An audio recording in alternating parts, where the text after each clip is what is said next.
শবে বরাতের রাতে আপনি যে আমলগুলো করতে মোটেও ভুলবেন না। শবে বরাতের দিনে এবং রাতে এই আমলগুলো খুবই গুরুত্বপূর্ণ। রাসূল সাল্লাল্লাহু আলাইহি ওয়াসাল্লাম নিজে এই আমলগুলো করেছেন। কি, কি আমল? আমি কথা না বাড়িয়ে আপনার সরাসরি এই আমলগুলোতে চলে যাচ্ছি। আপনি ১ম এই যে কাজটা মনে রাখবেন এটা হলো নামাজের কথা রাসূল সাল্লাল্লাহু আলাইহি ওয়াসাল্লাম নিজে বলেছেন। হাদিস শরীফে এসেছে, ইবনে মাজাহ শরীফের হাদিস শরীফে আছে। তারপর তিরমিজি শরীফের হাদিস শরীফে আছে, শুআবুল ঈমানের হাদিসে আছে।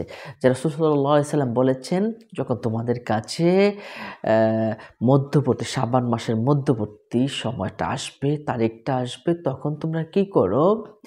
কুমু লাইলাহা, তোমরা রাতের বেলা দাঁড়িয়ে যাও।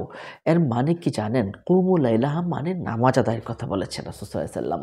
এজন্য আল্লাহর ওলিগণ তারা দেখছেন যে সবসময় ১২ রাকাত কথা বলতেন বা আরো বেশি, আরো বেশি, আরো বেশি শত, শত যত রাকাত সম্ভব নামাজ আদায়ের কথা বলতেন। কারণ এ রাতে নামাজ আদায়, আল্লাহর কাছে দোয়া করা, তাসবিহ তাহলিল, কোরআন থেকে তেলাওয়াত করা, জিকির আজকার করা, এগুলো কিন্তু খুবই ভালো একটা ইবাদত বলে আমরা মনে করি এবং আল্লাহর ওলিগণ তাই করতেন। রাসূল সাল্লাল্লাহু আলাইহি ওয়াসাল্লামগণ, সাহাবায়ে কেরামগণ, তাবিঈনগণ, তাবিঈনগণ আমলগুলো করতেন। কি আমল? নামাজ পড়তেন। এই রাত সারারাত সজাগ থাকতেন। সুবহানাল্লাহ, সুবহানাল্লাহ। এরপরে আমরা এই রাতে নামাজ পড়লে কি হয়?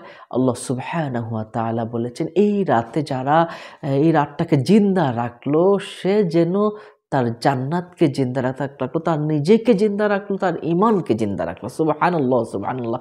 এখানে সবচেয়ে বড় বিষয়টা হচ্ছে যে আমাদেরকে যে কাজটা করতে হবে এটা হলো আমাদেরকে নামাজের প্রতি গুরুত্বারোপ করতে হবে রাতে একটু বেশি। সারারাত সজাগ থেকে যদি আমরা করতে পারি, আমরা গুনাহ ক্ষমা করে দিবেন। আল্লাহ পাক তো সারারাত বলে থাকেন, কে আছো? হাল মিন মুস্তাগফিরিন, কে আছো আমার কাছে ক্ষমা চাবে? ফাগফির লাহু, আমি তাকে ক্ষমা করে দিব। হাল মিন মুস্তারজিকিন, কে আছো আমার কাছে রিজিক চাবে? ফারজুক লাহু, আমি তাকে রিজিক দান করব। অডেল অডেল যা চাবে পৃথিবীতে আমি তাই দিব। তুমি কি খুব ঋণগ্রস্ত অবস্থায় আছো? আমাকে চাও না একটু? তুমি কি চাও আমার কাছে? আমি সব তোমাকে আজকে রাতে দিব। অঢেল অঢেল ভরে তোমাকে দিব এই রাতে। সুবহানাল্লাহ, সুবহানাল্লাহ। তাহলে এই রাত তো চাওয়ার রাত। তাহলে কেন আমরা ঘুমিয়ে কাটবো? এইজন্য নামাজের কথা বলছি। ২ নাম্বার হলো রোজা রাখার কথা। রাসূল সাল্লাল্লাহু আলাইহি ওয়াসাল্লাম বলেছেন যে কুমু লাইলাহা ওয়া সুমু নাহারাহা। তোমরা দিনের বেলায় রোজা রাখো। সুবহানাল্লাহ, সুবহানাল্লাহ। রোজা রাখলে কি হয়? রাসূল সাল্লাল্লাহু আলাইহি ওয়াসাল্লাম বলেছেন, যে ব্যক্তি শাবান মাসের মধ্যবর্তী এই অর্থাৎ শবে বরাতের দিনের বেলা রোজা রাখবে, লাম তামসাসহু নার আবাদা, তাকে কখনো দুজকের আগুন স্পর্শ করবে না। সুবহানাল্লাহ। কি কি কঠিন একটি কথা দেখেছেন? রোজার কি পাওয়ার, কি শক্তি, কি পাওয়ার, কি শক্তি! একটা আগুন যেমন কাঠকে, শুকনো কাঠকে জ্বালিয়ে পুড়ে অঙ্গার বানিয়ে ফেলে, ঠিক তেমনিভাবে রোজা মানুষের গুনাহকে অঙ্গার বানিয়ে ফেলে। সুবহানাল্লাহ। এরপর রাসূল সাল্লাল্লাহু আলাইহি ওয়াসাল্লাম আরেকটি আমল করতেন শবে বরাতের রাতে। তিনি কবর জিয়ারত করতেন। আয়েশা সিদ্দিকা রাদিয়াল্লাহু তাআলা আনহা তার ঘরের ভিতরে পেলেন না। তখন খুঁজতে, খুঁজতে জান্নাতুল বাকিতে গিয়ে পেলেন। দেখেন যে তিনি দাঁড়িয়ে, দাঁড়িয়ে কান্না করছেন, কবর জিয়ারত করছেন। আহ!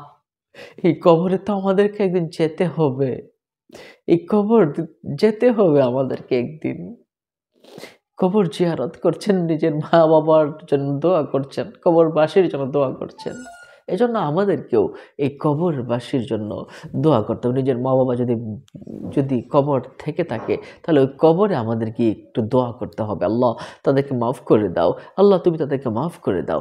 এমনভাবে তাদের জন্য দোয়া করতে হবে। রাসূল সাল্লাল্লাহু আলাইহি ওয়াসাল্লাম নিজেও এই দোয়াটা কিন্তু করতেন। আবার আরেকটা আমল আছে।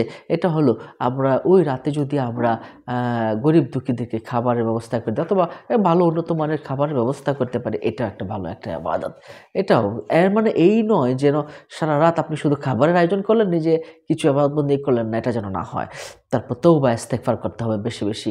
আল্লাহ রাব্বুল আলামিনের কাছে যেন আল্লাহ পাক আপনার গুনাহ মাফ করে দেন। আস্তাগফিরুল্লাহ রাব্বি মিন কুল্লি যামবি ওয়া আতুবু ইলাইহি লা হাওলা ওয়ালা কুওয়াতা ইল্লা বিল্লাহিল আলিয়্যিল আযীম। এভাবে আপনি আমলগুলো করুন, আল্লাহ পাক রব্বুল আলামিন নিশ্চয়ই আল্লাহ পাক আপনার ডাকে সাড়া দিবেন।